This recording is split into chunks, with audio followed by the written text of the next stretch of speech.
السلام عليكم ورحمة الله وبركاته. hordoftoota fi kabajamtoota YouTube bakka nagaa fayyaa keessan jirtani akka nagaa jiraattan abdii rabbiirraa qaba. Inshallah hammallee nagaa keessan turaan isin jala warri chaanala kiyyaaf haarawaa taatan subscribe share like gochuu hin dagatinaa. hanga xumura viidiyoo kiyyaatti na hordofaa isin jala obboleeyyan kiyya jiituun har'a maal qabattee nu dhufte jechuun keessan oolu gorsa bareedaa akkaan isin fayyadu ijoollee biyya ormaa jirtuuf qabadheen dhufee hanga xumura qophii kiyyaatiin wajjin turaan isiniin jedha. yaada qabdan koomentii jalatti naa barreessaan isiniin jedha. waa hedduu waan irraa barachuu qabdanidha. waan ija kiyya qabatamaan arge waan ta'eef waan hin argine isinitti himu isiniin jedhuun isiniin jedha obboleeyyan kiyya. akkasuma yaadichillee maali yoo jettan yaadichi ani qabadhee isinii dhufee dhugaa rabbii baay'ee takka namatti wanta dhagahamu wayiiti. maali jennaan jireenya ijoollee biyya ormaa jechuudha. ijoolleen keenya biyya ormaa deemanii gaafa biyyaa bahanu dalaganii jijjiiramni warra keenya jijjiirree nus hiriyaa kiyyaan kennaan qixxoofne yookiin hiriyaa kennaa ol taanii argamuu qabna jedhanii biyyaa bahan. gaafa bahanii immoo biyya ormaa gahanii mudannoo hedduutu isaan mudata. rakkoo hedduutu isaan mudata. rakkoo sanniin keessaa immoo irra caalatti rakkoo ofuma ofiitii ofirratti uumanidha. akkuma beekamu ormi orma ofuma kennaa akkamitti rakkoo ofirratti uumna yoo jenne erga biyyaa baanii haalaaf amala keenya sirreessine osoo hin dalanna taane rakkoon irra caalaan nurra hin gahu. immoo ta'eeyyuu nasiiba wanti hunduu bakkuma kamittuu wanti rabbiin ganama sii lallabe hin ooltu. haa ta'u garuu feekkannoo guddaa ijoollee keenya wallaahi ani baay'ee takkanatti dhaga'ama waa'ee ijoollee keenyaa yoo dubbadhu. maaliif jennaan hanga as keessa ture takkatti hangam biyya kana dhufeetu ture jira. ijoollee hedduu argaa oola wallaahi ijoollee hedduu na bira dhufaa oola hin arga. dalagaaf ka dhufanillee nama baay'ee dhuguma kiyyan isiniin jedha. gaafa dhufanii dalagaa barbaadan akkuma nama kamittuu hin dhufanii gaafa dalagaatti seenan guyyaa lama yookiin sadii hojjetanii amala biraa fidanii sanis haga tokko ormaa nama obsuullee hin danda'anii nama obsuu dhabuullee hin danda'anii yoo gaafa isaanii sirrahanii mataa qaqqabatanii wajjan keessattuu ijoollee amma reef kana dhufaa jiranidha. ijoolleen duraanii irra caalaan mataa qaqqabattee kaayyoo ofii tabeettuudha. maal yoo jettan isaanis hanga hiqaama hojjechiifan jechuu takkatu jira. hiqaama yoo hojjechiifatan hin dhagahan wallaahi. isaan immoo birrii guddaa birrii ufii baasanii gaafa hiqaama namaa hojjechiisanii akka bira daran nu barbaadan. ijoolleen keenya immoo sa'a kanatti irra caalaan keenya maaliif akka wallaahi biyyaa baan hin beenu kaayyoon keenya maalidha hin beenu wallaahi laazim dhuguma san isiniin jedha.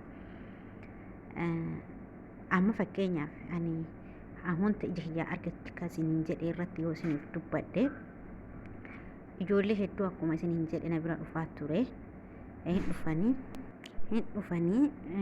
dhufanii jechuun ji'a tokko lama maasha Allah keessattuu haga ji'a tokko haga hiqaamaan isaanii hojjetamu ni hojjetan jettanii akka ajaa'ibaatti hojjetan. yoo hiqaamaa isaanii hojjetamee ka'ee gad amala biraa fidan dhugaa rabbii ka gaafa dura yoo danda'ame osoo namarraallee birrii baaftanii namaa walitti hin bu'in osoo namaanillee waliin lolin duruma itti himuudha. waa hundaa murteeffachuudha. karaa isin baasu hundaa ta'uufaa isin dalagsisatan ta'uu baatu irraa isin adeemsan itti himuu qabdan tureechu. erga hiqaamaa isin hojjetanii ka'aniin booda hin barbaadu.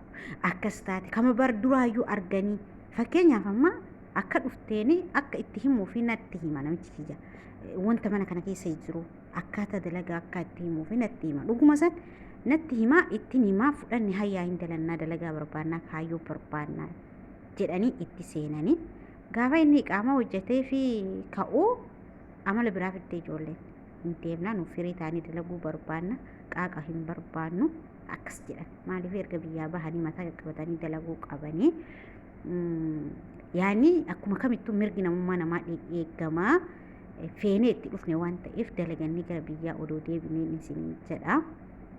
maannaan jafettanii namichi kiyya fakkeenyummaa takka micatti dhiyoo kana dhufte takkatu akkas ji'a takka osoo hojjattee ji'a takka booda hiqaamaa namichi hojjechiisee fi gara Su'uudii wajji deemte warra namtitti ani bira hojjedhu osoo hin taane haadha namichaati manuma tokko keessa jiranii yeroo hedduu Su'uudii deemanii warri ani bira hojjedhu kun wajji deemte. Akkas deemtee yoo dhiqqishuu guyyaa muraasa booda dalagaa diddee waa akkanaati jedha. Kana durallee ijoolleen iqaamaa erga inni hojjechiisee booda biraa deemte waan ta'eef gaafa jalqaba itti himi ni daladdii naan jedhe. Hayaa hin daladdii hin dalaga jette jedhee hojjechiisneef gaafsa walii gallee namichi hayyee jedhee hojjechiise. Amma immoo dalagaa inuma hojjedhu. Waa takka inuma hojjedhu. Ka hojjettus ka wajjima kafiifa jaartii takkattiidha. Wajjima kafiifa ture kama dura waadaa galtee amma hin hojjedhu jetteen. Gaafa isiin hin hojjedhu jettee namichi kiyya birrii guddaa itti baasee kaasii kaatee biyya sanillee tikeetti muree fi deebimooyyuu gaafa isiin deemtu uffata isii waa hedduu isii udda dhuftee beekaa kaajji'a takka riifkeetti. Juma lamallee hin dalaganne.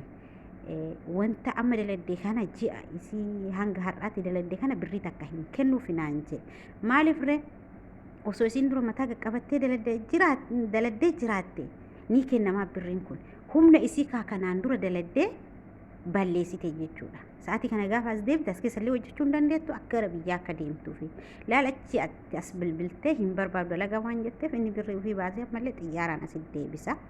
Asit deebisee yoo ka'e immoo akka isiin carraa biraa as keessa teettee hojjechuu hin dandeenye taasise. Wallahi hedduu natti dhagama hedduu na gaddisiisa. Yoo kaatanii harka qullaa biyyatti deebitanii maaltu isinitti dhagama? Namni maal isiniin jedha? Kaayyoo keessan durumamaa biyyaa baatan erga biyyaa baatanii mataa qaqqabadhaatii dalagaa hadaraa keessan wallahi nama takkaa lama irratti argine ani waan akkanaa nama hedduu irratti hin argine. Maaliif jennaan osoo firii ta'uu barbaanne namni beela'ee dheebotee dila san biyyaa bahe hin jiru. Namni hiyyoomatee biyyaa bahe hin jiru waan garatti nyaannu dhabnee biyyaa hin baane. Uf jijjiirree biyya keenya jijjiirree maatii keenya jijjiirree mataa keenya jijjiirraa dhabiriyyaa baane as geenne immoo yaada biraa sammuu keessa uffinne dalagaa arabaallee dinne immoo kana gahaan dalagatu miskiina mana xalabaa taa'ee dalagatullee jireenyatti hadheessina. Wallaahi amma booda ijoollee sarraatanyaa Itoophiyaa ijaa arguu hin barbaadu naan jedhe. Maaliif jennaan yeroo hedduu ijoolleen keessan kisaaraa na goote. Ani hedduu waan bira tureef jecha ijoollee akka keetii kana barbaanna naan jedhanii duraan jechuudha. Sababa kiyyaa fi ijoollee hedduu fidan. Erga fidaniin boodallee waan nu afaan tokko wal beennuuf ijoollee biyya tokko waan taaneef akka itti himuuf narraan dhoorkan ture. Itti himaa gaafa ishii jedhanii deebi'anii isaan immoo waadaa diigan tanamaallee tarabbiillee dhaban. Ani alhamdulillah amma geeffadheen jira biyya biraa deema osoo ka biyya bira taa'u taatee rakkoon isaanii laal rakkoo natti illee rakkoo ta'a. Gaafsa walii gallee ishii sababa jenneef jechuudha. Sababa sanii fi ijoolleen keenya of eeggannoo guddaa godha wallahi. Xalabaan ala baatanii immoo ala keessaa wanti isin fuutanii hin jiru. Isin ala baanii birrii guddaa hojjanna jettanii birrii odoo kaa'ati seeraan daladdeeti ofirraa mormattuuti arabni sii dabalti. Wallahi sii dabalu wanti hin jidduuf hin jiru. Gaafii malee isinii dabalti. Yoo isin amala qabaattanii dalagaa keessan seeraan daladdan. Yoo isin hin deemna jettan kabira dhaxxasuun illee mana haadha keetiitii miti. Xalabaan ala baatanii immoo birrii kaan kiraa manaa kaffaltanii mee birrii kamtu isin jijjiira. Ana akka kiyyatti gaafeedha sun isinumaaf haa taa'u. Alhamdulillah ala argee hin beeku. Akkaataa jireenya ijoollee alaa irraa dubbachuuf waan hin beekne keessa dubbachuu hin barbaadu. Garuu ijoolleen keenya of eeggannoo guddaa godha. Wallaahi ijoollee xalaba jirtu bira dhaxxanii isaanirra rakkoon geessina. Gaafa isin dhuftanii immoo amala itti jijjiirtan ijoolleen immoo xalaba keessa jirtullee isaanillee akkasuma amala jijjiiratan waan ta'eef arabaa waliin buustani. Saniifuu sirreessaan isiniin jedha. Asumaan dhaamsa kiyyaa taani immoo namni gaarii yoo jiraate ka dalagaa barbaadu ta'e nama naa barbaadi jedhee ture namichi keessaan na dubbisa warri Dubaayin keessa jirtan. Sanuu daruurii yoo isin seeraan dalagaa hin dalna jettanii walii galtanii sammuu keessan amansiisuu dandeessan keessaan na dubbisa dalagaa isin seensisa jechuudha. Yookiin illee warri hin barbaanne yoo jiraattan aadii uumaa rakkoon qabu. Ani dhaamsi kiyya asumaan of eeggannoo guddaa akka gootan isinii dhaama. Onni marraa hin isinii dhaaman isinii jedha.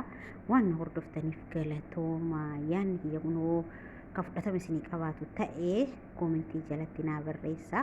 Yaada akkana babbareedaa hedduu isinii fida waan gorsa isiniif ta'u. Namni tokko gaafa waa isiniin jedhu wanti keessaa fudhattan jira, wanti dhiistanillee jira. Dhageeffadhaa seenaa yaada keessan irratti kennadhaan isiniin jedha. Galatooma galata guddaan irraa qabdanii sheer waliif godhaa. Ijoolleen keenya immoo wal gorsaa wal jajjabeessaa. Dhalabaan alabaanii birrii guddaa hojjanne jettanii arabaa walitti hin bu'ina. Xaarii keessan ka xaartanillee dhabdanii hin bayinaan isin